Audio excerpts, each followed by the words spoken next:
Wait lang kapatid, huwag ka muna mag-scroll. Hindi aksidente na napanood mo tong video na ito sa mga oras na ito. Gusto lamang sabihin sa'yo ng Panginoon na hindi siya galit sa'yo. Sa totoo niyan, mahal na mahal ka niya. Kaya mo lang nararamdaman na siya ay galit sa'yo dahil sa iyong mga kasalanan. Tandaan mo ito, bro, sis. Ang Panginoong Diyos, galit siya sa kasalanan na ginagawa natin, hindi mismo sa tao, hindi mismo sa iyo, hindi mismo sa akin, kundi sa kasalanang paulit-ulit natin ginagawa.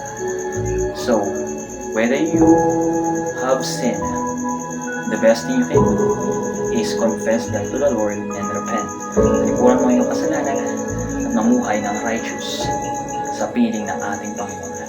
Yun lamang kapatid. Thank you so much sa paglaan ng oras. God bless you. Ingatan ka palagi ng Panginoon. I love you, bro. With the love of the Lord.